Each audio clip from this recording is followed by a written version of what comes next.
É uma planta medicinal, uma herbácea, uma plantinha pequenininha. É uma herbácea porque ela é pequenininha, ela é uma ervinha de chão. Ervinha. Ela não é um arbusto ou uma árvore, ela é uma herbácea. Tá. E ela é usada como planta medicinal pelos chineses. Olha só. E aí ela ocorre numa região montanhosa, uma região meio rochosa. Uhum. E aí, queria que vocês vissem. Eu queria que eles dissessem não. Não, vocês. Ah, nós dois. É. Então, é essa plantinha aí, Carlos Ruas. Ela não tá camuflada. Esta então. aí, ela não tá camuflada. Não. Então, é uma plantinha que ela é pequenininha, ela tem umas 3 folhinhas ali, verdinhas, um caulizinho pequenininho verdinho e uma flor meio amareladinha, meio verdinha. Essa não tá camuflada. Tá, e essa planta, ela é usada, ela é retirada desse local e usada como planta medicinal pelos chineses. Exato, o bulbo dessa planta é usado como plantinha medicinal. Beleza. E aí, essa é uma história que tem pelo menos 2.000 anos Eita. Ah, tá. de retirada dessas plantinhas. Então, você olhando assim nessa imagem, parece, é facinho ir lá, olhar e coletar, né? O fundo é cinza e a planta é verde, parece que é fácil. Mas existem algumas plantinhas dessa mesma espécie que tem uma coloração um pouquinho diferente. Aí, Carlos Ruas, cadê a planta? cadê a planta? Eita, que nem aquelas imagens de cadê o gato? Exato. Exato. Cadê a planta? Nossa, ela tá se disfarçada de pedra, é isso? É. Ela tá com a cor Da do pedra, fundo, do fundo. a cor da pedra. Olha. Conseguiu ver ou ainda não? Não. Não Vou ter que conseguiu? dar- E agora? Tá vendo a planta? Eu tô vendo folha. É folha? Não tem folha nenhuma, só tem pedra. É tudo pedra. É tudo E a pedra. plantinha ali. E a Secas. plantinha ali também. Não tô vendo. Eu tô mais distante, tá, gente? Se você estiver vendo no zoom, eu não tô vendo no zoom. Ó, Pra o Fábio não vai falarem, circular ela nossa, agora vou- com o mouse lá pra você ver, ó. É cego. Viu? Olha o bulbo dela ali, ó. Olha, Não, olha, ali a flor. olha a flor dela ali, ó. Ela tá bem escondida. Volta no anterior, Fábio, por favor. Olha a planta ali, marca a planta pro Carlos Ruas e olha as folhas dela ali, ó. Viu como ela tá camuflada? Aham. Desgraçada. Agora, melhor comentário. Olha só que legal o que eles viram. Que conforme o ambiente, ela vai ficando com uma cor cada vez mais parecida Com o ambiente. com o ambiente, com as rochas que tem ali. Então ela verdinha, ela nascendo. Não, a Não. verdinha existe, é que nem a gente, não tem um que é moreno, um que é loiro, um tá. que é ruivo.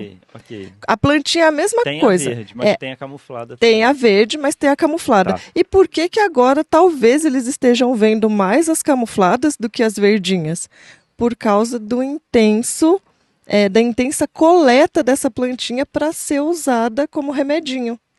O ser humano é a pressão evolutiva que selecionou as plantas que são camufladas. As verdes são mais fáceis de achar, são coletadas. As cinzas, digamos assim, são mais difíceis de achar, então elas se propagam mais. Exato. Então cada vez mais fica difícil de achar as verdes. E quanto mais cinza ela for, cada vez mais ela deixa descendentes para a geração seguinte, porque ela não vai ser coletada. Então é o ser humano selecionando a Ok. planta e a camuflagem. É uma boa Mas- explicação de seleção. Aí não é nem um negócio de seleção artificial. A gente não tem a intenção de fazer isso. A gente não quer Isso- que a planta fique cinza, né? Não, aí é um exemplo mesmo da gente agindo como uma pressão de predação natural. Uhum. Isso é considerado seleção natural. Isso é seleção natural. Tá. É diferente quando a gente fala dos alimentos que a gente domesticou, das plantas que a gente domesticou, Uhum. porque daí a gente tinha uma intenção Entendi. de que as plantas ficassem daquele Entendi. jeito. Mesmo que tenha ação do ser humano, não há intenção do ser humano Exato. mudar ela. Exato. Logo é natural. Exato. Então a gente está agindo como qualquer outro organismo que pressiona o outro dentro da seleção, dentro do filtro da seleção. Entendi. É muito legal essa história. Uma outra coisa que eu acho legal, Ruas, é que dá pra gente, a gente tem uma evidência indireta de que isso aconteceu mesmo, de que isso que a Camila explicou agora aconteceu mesmo. Porque tem um lado da montanha que é onde a coleta é mais intensa. Então, nesse lado da montanha em que a coleta é mais intensa, a presença de plantas cinzas ou amarronzadas é maior do que do outro lado em que a coleta é menos intensa. Então, imagina que eu tenho um filtro ambiental agindo de um lado e eu tenho um filtro ambiental menos intenso, ou não tenho o filtro ambiental do outro. Então, do outro lado eu tenho verde, cinza, marrom, e a verde está numa proporção maior. E do lado onde tem gente coletando, a verde está numa proporção muito menor, mostrando que o ser humano está funcionando como filtro nesse caso mesmo. E que a variação já existia. Então essa variação de cor era uma variação que provavelmente já acontecia naquela planta e que no lado que tem mais gente a gente está selecionando ou deixando as cinzas mais frequentes porque as verdes estão sendo mais coletadas. Certo? Certíssimo. Muito legal. Mas esse é o único exemplo ou tem mais exemplo? Não, tem mais um exemplo. Tá. Aí tem uma outra plantinha que também é de uma região montanhosa da China, que fica mais assim no sudoeste da China, já ali, acho que perto de Mianmar. Essa plantinha. Consegue ver a plantinha ali? Eu não enxergo essas plantas. Ó, é só você pensar no Caramba. formato. As pedras são todas quadradas e as plantas são redondinhas. Ah, Olha que bonitinhas. Olha como elas Olha. confundem com fundo, né? Isso é muito legal. Aí, quando eles foram estudar essa planta, eles foram ver em vários locais, ali, mais ou menos próximo um do outro, mas eles conseguiram ver que tinham populações que eram diferentes, a cor era diferente, que nem no outro caso. E isso era para que elas ficassem cada vez. Elas ficavam cada vez mais parecidas com o ambiente. Olha lá, na parte de baixo, o que a gente está vendo é as plantinhas no seu ambiente, a coloração delas, e uma coisa bem legal que eles fizeram nesse artigo foi considerar o contexto ecológico. Então, sabendo que essas são plantas que sofrem herbivoria por uma borboleta, eles quiseram colocar como seria a visão em cores da borboleta. Queriam ver assim, se essas plantinhas, né, a coloração da plantinha dava realmente um match, combinava muito bem com o ambiente, com a coloração do ambiente. Do ponto de vista da borboleta. Do ponto de vista da borboleta. E o que eles viram é que tinha sim uma forte correlação. Tá. Então, as plantinhas que ocorriam no local A tinham uma cor muito próxima da cor do ambiente. Perfeito. E aí eles viram essas populações e falaram, tá bom, mas por que a plantinha tinha essa coloração diferente? Então, as plantinhas podiam ser, a gente vê, plantinhas são verdes porque elas têm clorofila,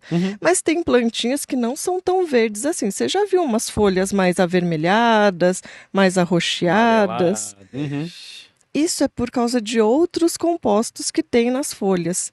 Então, nesse caso, é por causa de antocianinas.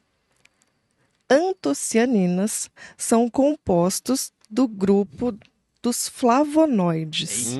Eita. Antocianinas são do grupo dos flavonoides, Carlos Ruas. Eu conheço os herculoides que eu assistia nos anos 90. Exato. Mas Flavonoides, esses Quando? super-heróis aí você não conhece. Não, esses eu não conheço. Quando eu trabalhava com própolis é uma resina feita pelas abelhas, né, para selar a colmeia, e a gente usa isso como Anti-inflamatório para a garganta. antisséptico, antibiótico, um monte de coisa. Isso. Anti-inflamatório. Anti-inflamatório, antitumoral, anti-tudo. Antioxidante. E aí, os flavonoides era aquilo que a gente ia ver, qual que era a quantidade que tinha de flavonoides para ver se a própolis era melhor ou pior, sabe? Então, Tem de novo, flavonoides no própolis. Isso, tem flavonoides porque no o própolis ele vem da resina que as abelhas coletam das plantas. Lembra é a mesma história do açúcar. Tá, mas o que é um flavonoide? É um tipo de composto, é um grupo de compostos. É uma família de compostos químicos. Aí o que eu estou falando? Olha só, a linha de pensamento que eu vou fazer. Antocianinas, elas estão nesse grupo dos flavonoides. Os flavonoides estão no grupo dos compostos fenólicos. O que a gente sabe desse grupo de compostos? Que as plantas usam eles como defesa química.